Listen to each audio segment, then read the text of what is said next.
pour la tenue du deuxième tour de l'élection présidentielle.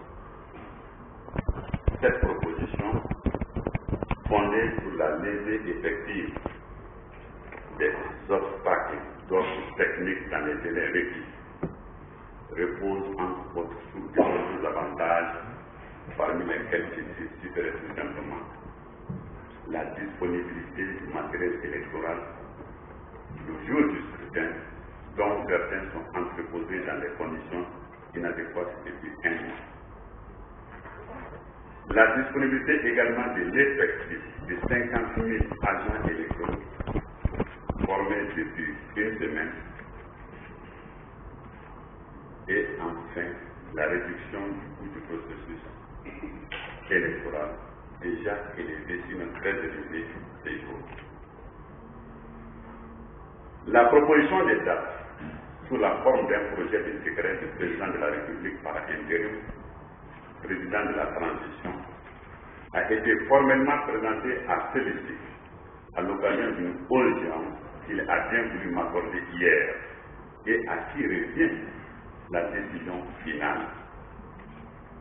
Laissez-moi saisir cette occasion pour exprimer notre reconnaissance au président de la République par intérim pour sa grande disponibilité à l'égard de la CENI et de mon humble personne. J'ai saisi l'occasion de cette réunion pour lancer un appel aux deux candidats, à leurs militants et sympathisants, ainsi qu'à tous les citoyens guinéens pour préserver un climat de sérénité, de paix et de sursaut national dans l'intérêt supérieur du pays.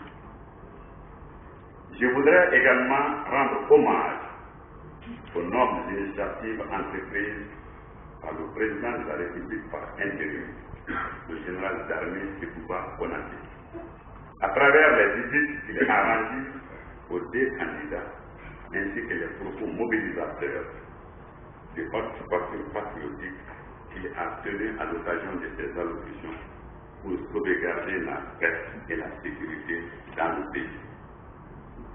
Ces propos ont été repris, comme vous le savez, et renforcés par les autorités religieuses et culturelles, ainsi que par les femmes, les jeunes et les différentes forces vives de la nation.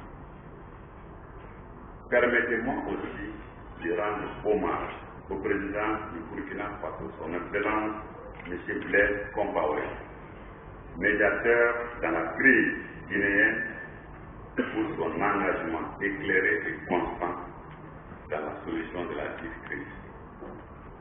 J'ai saisi l'occasion de cette rencontre pour réaffirmer l'ancrage de la CENI dans le partenariat stratégique qui la lie aux différentes instances et autorités de la transition, et plus particulièrement le ministre de l'administration du territoire et des affaires politiques, tant dans cette structure centrale à travers ses démembrements dans les régions, les préfectures et les sous-préfectures à travers le pays.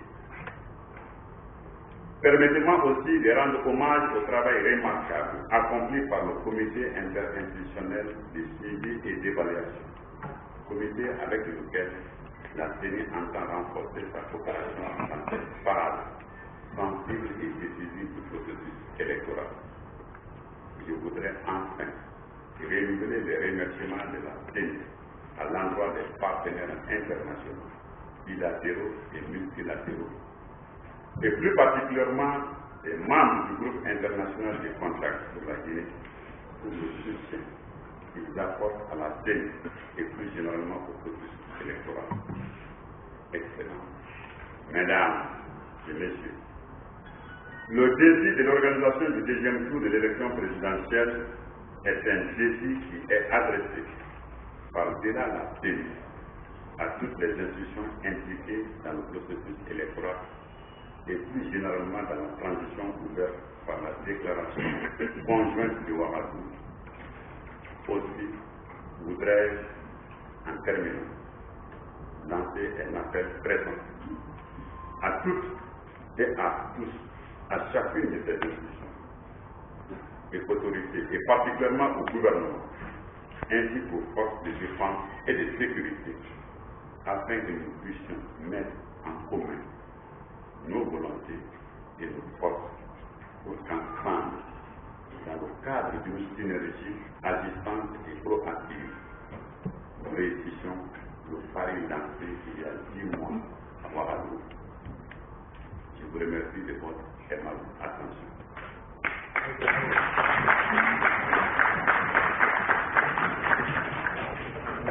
Si vous permettez, je voudrais juste demander au Premier ministre et aux 2 candidats de faire une brève intervention pour exprimer ici leurs sentiments.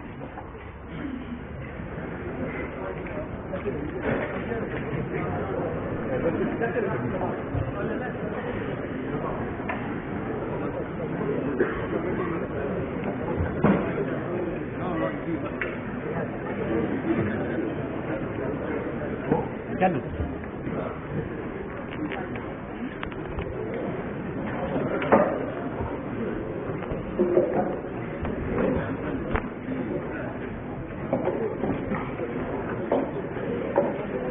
Boucher.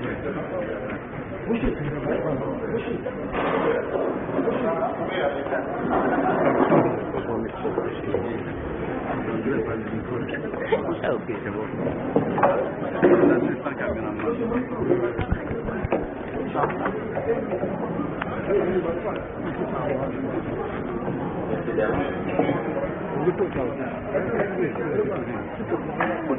Vous avez déposé,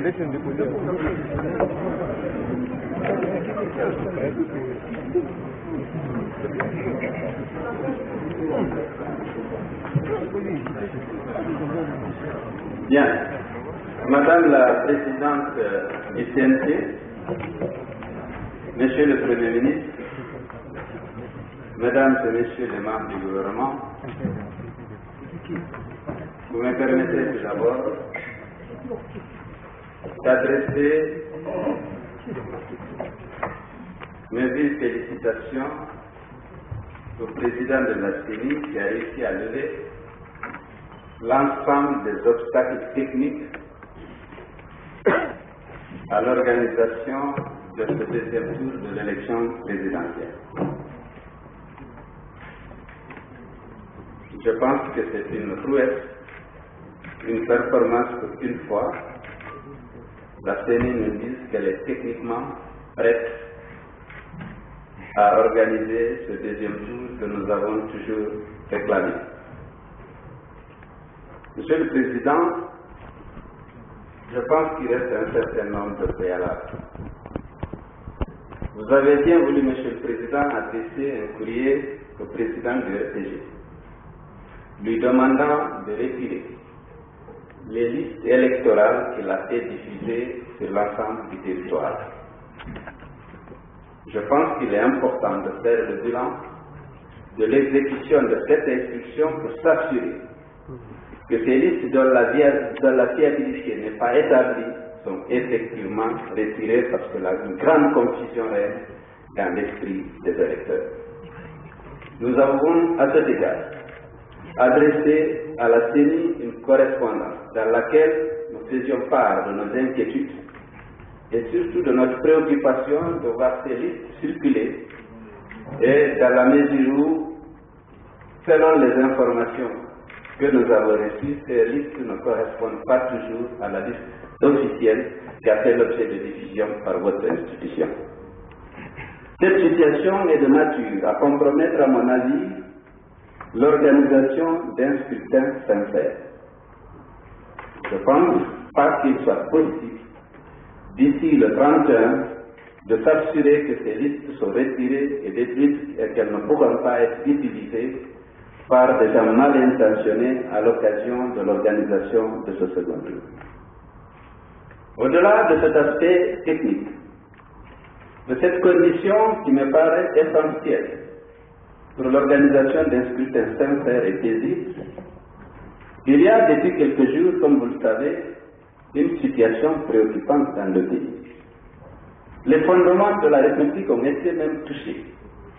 Les principes de l'unité nationale, tels que prévus dans la loi fondamentale, ont été touchés.